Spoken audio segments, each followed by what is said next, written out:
If only everything in life was perfect. A 2-hour special of The Darling Buds of May, next Wednesday at 8 on Carlton.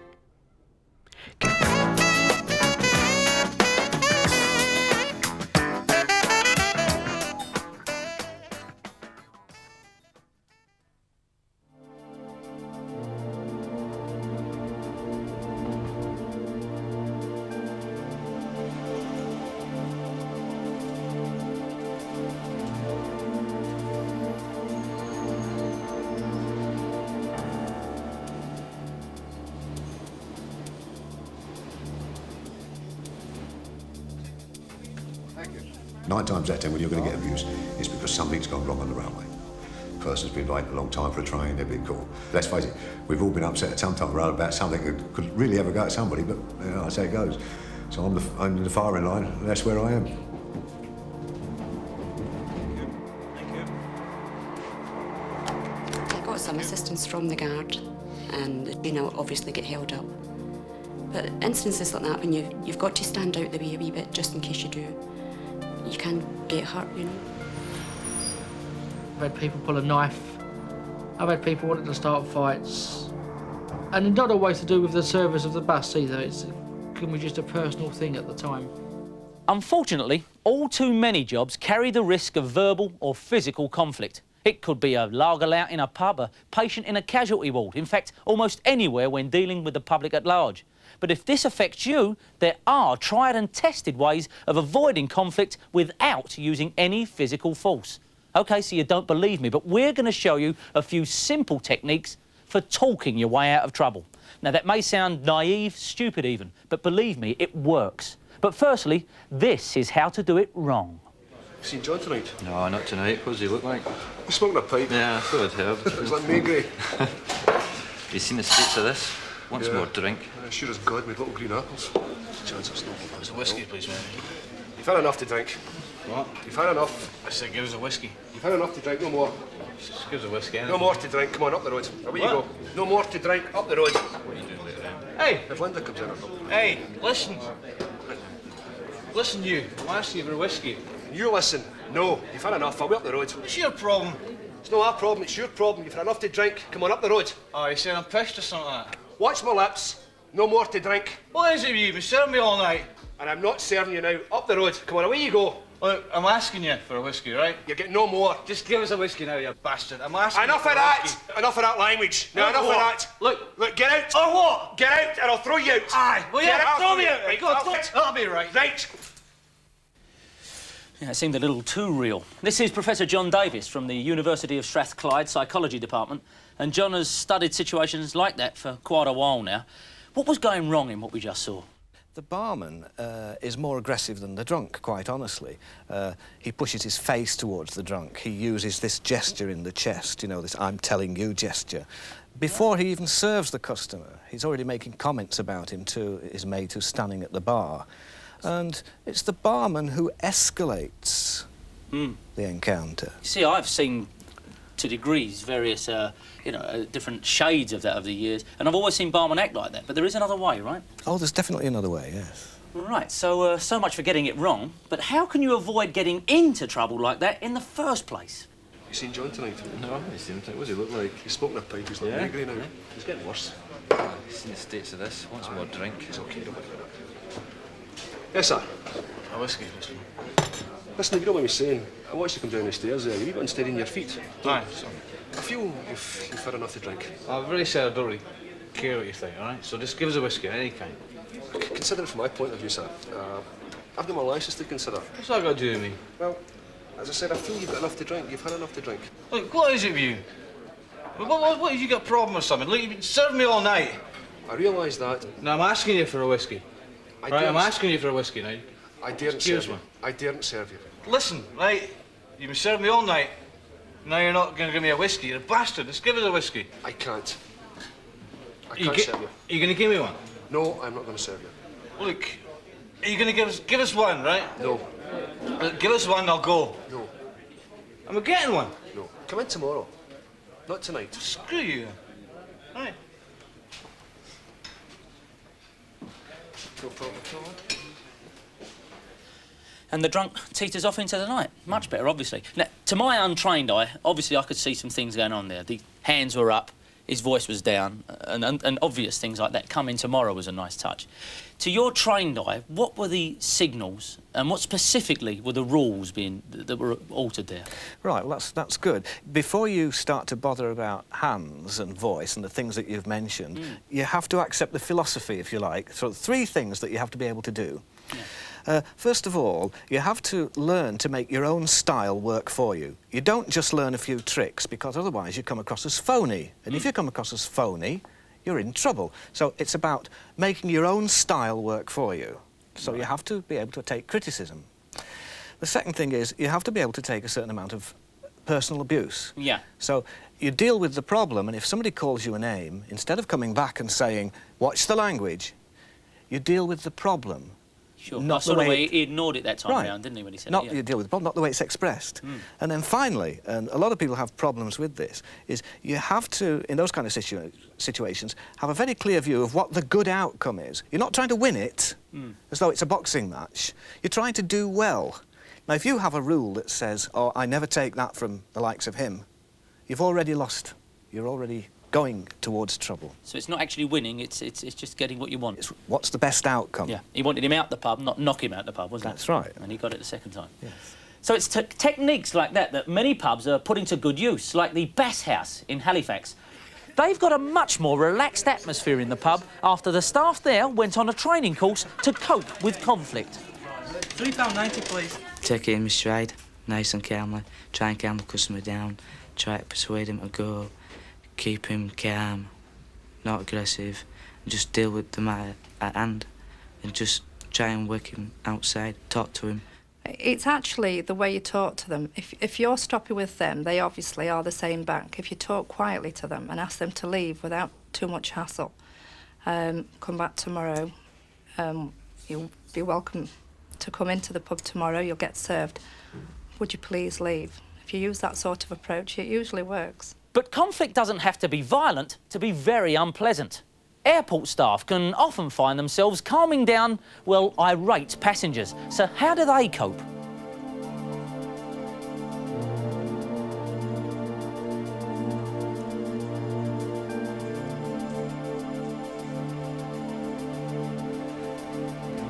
Good morning. Good morning, I'm going to New York. Thank you, sir. Mr. Chandler. Yes. Unfortunately, Mr. Chandler has some bad news for you. All our flights have been cancelled this morning. Cancelled? What, the New York flight? Due to the weather conditions, everything has been cancelled and the airport is presently closed. But I have to get to New York. I've got this very, very important meeting. I just have to get to New York. I know, sir. I appreciate how frustrating it is for you, as it is for us, but unfortunately none of our aircraft can take off at the time being. I don't think you do understand. I am an executive card holder. You must do something about it. Well, would you like me to contact the people you're due to visit in New York, sir? Yes. If you'd let me have their number and I can contact them and explain to them the conditions of the weather here and that none of our aircraft are taken off, I'm sure they'd understand that. These are the people that I'm supposed to meet in New York. This is the telephone number. That's fine. I will send a telex to them. Now, where are you going to be, sir? Would you like to wait at the airport or...? If you could tell them that I'll contact them as soon as I can. That's fine. If I can just show you on your slip here the reservations number. The main point to remember when you're dealing with an upset passenger, whether he be angry, upset at the news you're about to give him or has received regarding his flight, is to sympathise. Okay. I'm sorry, sir. Thank you. Bye-bye. I think the key to it is to listen to what the passenger has to say and then give the information, but at the same time sympathise, understand what they're going through. It's something that they obviously are not going to be happy to hear, but you've really got to go out of your way to help them and make them feel that although the news is bad, you want to turn it around and make it into the best possible way that it can possibly be. There are some people that are just not going to accept the answers that you're actually giving them, even though Nicola was suggesting all the things, different ideas to me. They still will not accept that the weather is causing this problem. They will actually put it and blame the airline. And it's nice to actually turn that passenger around. Many people have shouted us. I can think of a lot of things that we've been called over the years, and it's something you have to take with a pinch of salt. It comes in a day's work. Those techniques can be used in all walks of life, at work, at school, almost anywhere, even in difficult domestic conflicts. It's the sort of problem that the Samaritans have had a great deal of experience in. because apart from dealing with phone calls, they can also counsel their callers in face-to-face interviews. In this next scene, two Samaritans are role-playing a fictional conflict between the wife of a caller and a Samaritan. What's your name? My name's Stephanie. Would you like to tell me your name? I wouldn't like to tell you at all. My name, and it's Penny, and you know my name. It's Penny Johnson, because my husband, Harry, was here last night. All right? Now, I want to know what's happened. He was here last night. I want to know what you said to him, because you can just undo what you've done, get in touch with him, get him back again, because he was here, you spoke to him, and he's gone. Well, what did you say to him? Will you tell me? Would you like to come in? Well, if you can give me some explanation, I'll come inside. Well? Would you like to take a seat? No, I wouldn't like to sit down. I want to hear what happened. I know he was here. I saw Samaritans written on a pad by the phone. I know he phoned you, and I know he probably came into you, and I want to know what you said to him, all right? Because he's gone. He got back home, and he packed, and he left. And I want you to tell me what you said to him. Would you like to sit down? I don't want to sit down. I want an explanation for what happened. Well, are you going to give me an explanation, or aren't you not going to give me an explanation? I asked the caller to sit down. When the caller didn't sit down, I in fact did that, so I made myself to a lower level. I then repeated the question, and despite the fact that she didn't want to, she eventually did sit down. All during this time, I was actually slowing the conversation, bringing it to a softer type of conversation. And eventually, when things did become smoother, I was able to touch the person, and contact can be very important. Not physical, hard contact, but gentle, to show the fact that I cared. I did want to listen. You learn that people may be very angry, people may be very aggressive, but it's what you want to get inside to their feelings that's the most important thing. And okay, they may be feeling aggressive at that time. They may have something they want to get off their chest.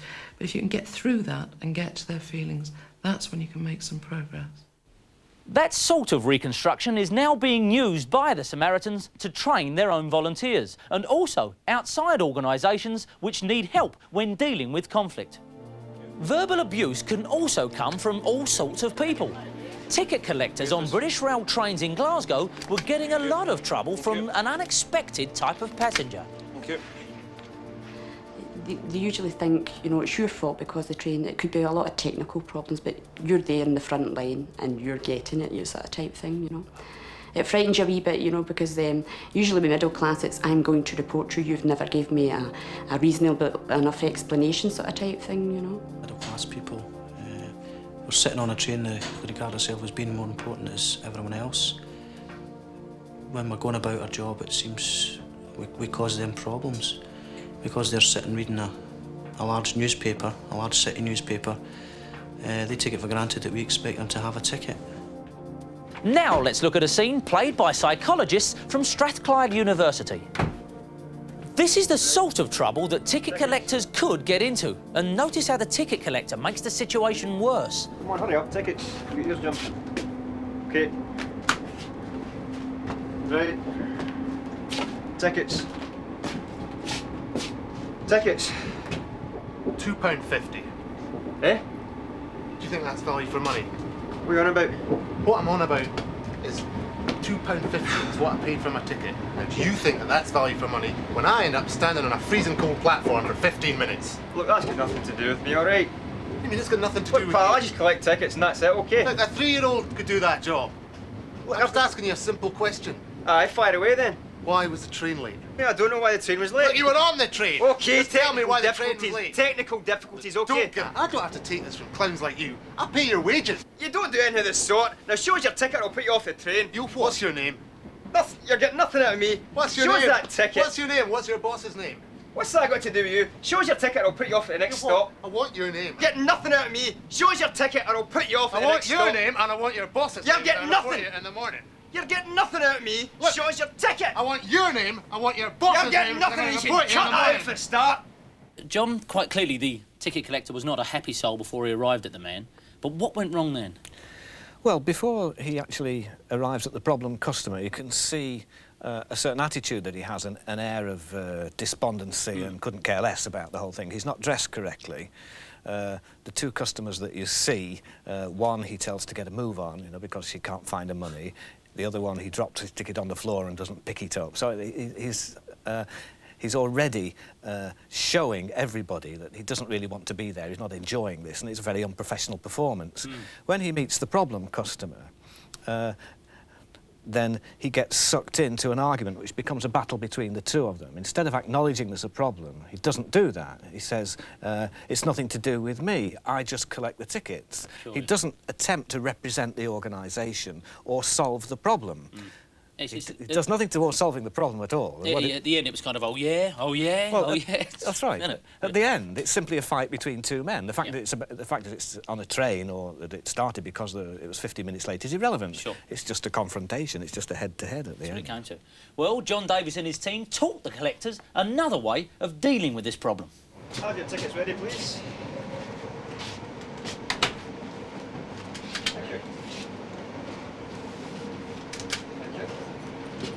Tickets, please.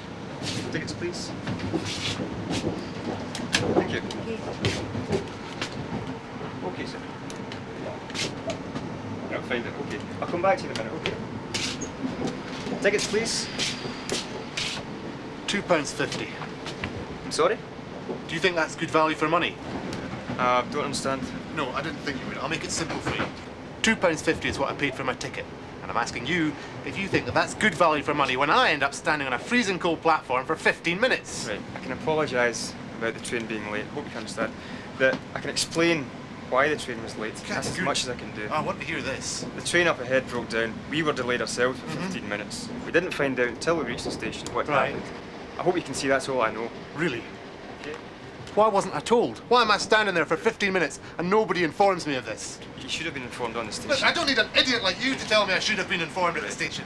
I'll pass your complaint on. It's as much as I can do. Oh, don't give me that. I know that's just going to go straight in the bin. No, I can assure you we take these things seriously these days, so it will be passed on. It shouldn't happen on the platform. I do apologise about the delay. Thank you, sir. Just take it. What a nice man. What were the major changes in the collector there? Well, first of all, he presents himself in a different way. He's dressed better. He relates to the other customers better. Secondly, when the man talks about the problem, he gives him a very hard time, he sticks to the problem. He doesn't get in an argument with the man as a man. He talks about the problems of the train and he explains why the train was late. Yeah. And finally, he doesn't react to the provocation which is put before him. Yeah, he just sticks with the initial complaint Absolutely. and sees it through. Yes. I should imagine then it's the same guidelines as you mentioned earlier. Yes. The three basic points that underlie all these are, the skill involves learning to develop your own personal manner. Now, to do that, you have to be able to do it in front of other people and take criticism. You have to be able to take criticism about the way you do things and change things if necessary. Secondly, you have to be able to allow personal insults to wash over you in the interest of solving a problem. And finally, you have to have a clear view of what the good outcome is. In this case, you've got the ticket and the passenger's still on the train. The good outcome is that, not winning a fight with the passenger. Not sorting his attitude out. That's right. It through. Now, I know at home you're all saying, yes, in the studio it's like that, and yes, with your actors it's like that. But in real life, that would never, ever work. Nobody's as good as that. Oh, really? Just listen to this. Before, I was a bit of a hothead. And if anybody had said the wrong kind of thing to me, that was me. I probably would have tried to match them, you know, match the aggression. But with the training, like I say, you're told to bring it down, bring your voice down to meet. You know, you don't get carried away and you don't let anybody around about you hear the argument. What you try to do is speak softly to them. So if you sort of kind of get them down a wee bit, you know, they're sort of ranting and raving, you know, so you're talking quite quietly. And usually they sort of come down, as long as you get them down a wee bit, you know, rather than you being sort of just as noisily back to them because it doesn't work. That really causes, you know, if you're sort of starting to sort of escalate your voice, it doesn't really work, it only really makes it worse. The training is very important to our staff, not just in ScotRail, but indeed throughout the BR network, as a means of giving staff confidence that they can deal with difficult situations on a train. So the training and the experience gained since the training has enabled our staff to be much more confident and might be much more assured in handling these situations on trains. Ticket inspectors on London's underground trains are constantly putting themselves at risk of abuse.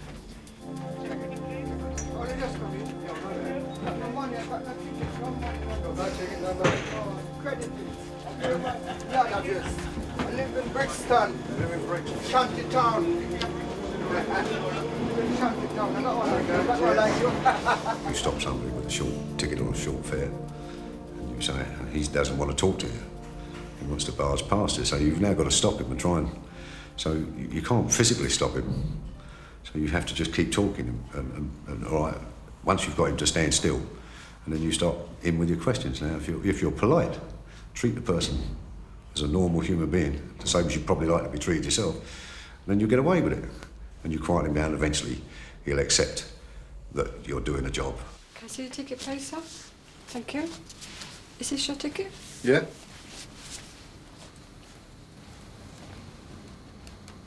What station was that? Oh, just Green Park. Now, you can't buy this ticket out of a machine because this is a privilege ticket. And the only way you can buy this privilege ticket is from a booking office with the... The ticket inspectors get training in how to cope with conflict and then write up the incident. You've got your long notes now, so I'd like you to get them down on the statement, remembering that the statement should be in the I said, he said format, right? And use the exact words which were used by the passenger to you. So don't be shy about it. Any obscenities, any swear words he used, you put exactly those words into the statement, okay? Although when writing, the ticket inspector's job is quite specialised, the way they write up these sorts of incidents is useful for anyone who has to write a report.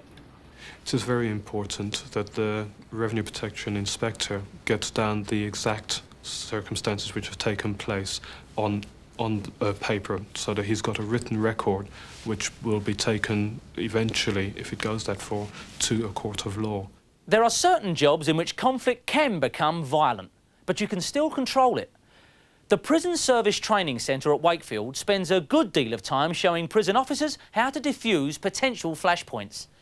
In this next scene, a group of prison officers are simulating a clash between a group of prisoners and a prison officer over a typical complaint: the food. The state of this today, this is absolutely shit.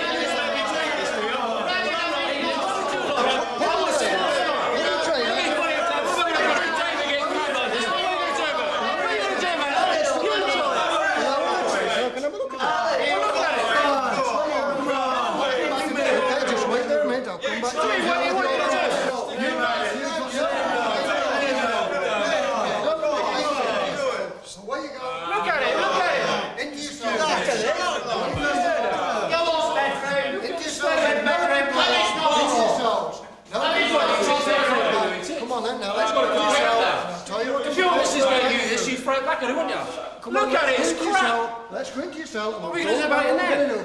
What are we going to do about it in there? I want another dinner, don't I? I'm going to come in with you. We'll tell you what we're going to do about it, OK? You coming in there? Yes, sir. You're not going to shut the door on me like you normally do? Come on.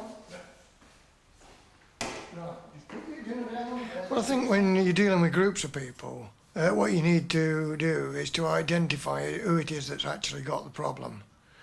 Having done that, is to remove the person with the problem away from the group, or vice versa, remove the group away from the person with the problem, so that you can actually focus on the individual and the individual's problem and deal with it in that way. Where's my phone pen? Come on! I want my... Just a minute, just a minute. Just a minute. Not just a minute, I want my £5. Back up a minute, I'll come and talk to you. Of course, you don't need a full-scale riot to employ similar techniques. They also work with individual prisoners. Right, just back there, that's all I need. I want my £5 now! Now, what £5? £5! My bloody mother sent me in here! You probably nicked it! Just let me read now. Don't calm down! Where's my £5? Calm down, calm down. My mother don't bloody lie! It's just a matter of trying to read his facial expression and watch his and maintain eye contact to give myself a little bit of dominance. That way, I could then get him to listen to what I was wanting to say to him. So really, I'm looking for the eyes and the hand gestures, the quick, jerky movements, and the sudden change in body posture. if he's going to change his balance and come forward on one leg. That's going to tell me that he's about to do something that maybe I won't like. Let the aggressive person let off a bit of steam, give themselves time to think. What is the complaint? Just in the process of putting the solutions to the inmate, or possible solutions to the inmate, that's a technique of bringing them down off the ceiling and calming them down.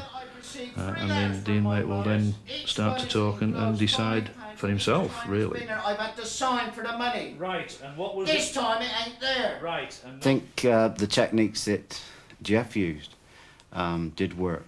He took notice of my body language, the way I looked at him, the proximity, whether I moved away or towards him, the change in tone of voice. Yeah, and I think it is proved on many occasions that it does actually work. Now I'm a better listener. Before I tended to be, I guess they would call it a motor mouth, tended just to give over my point of view and really not listen deeply to other people. I actually listened to my 13-year-old son, perhaps, far better than I did before I learnt these skills.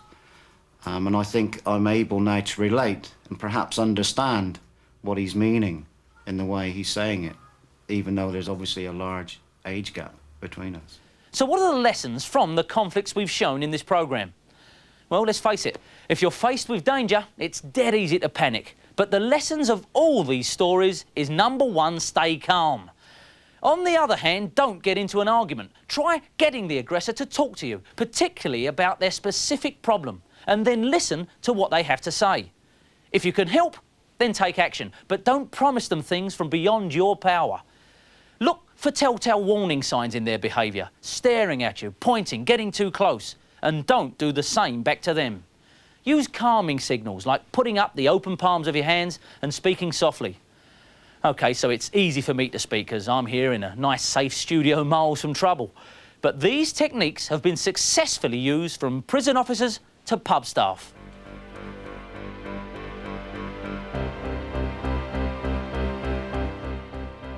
And the next programme in this series returns in 2 weeks' time.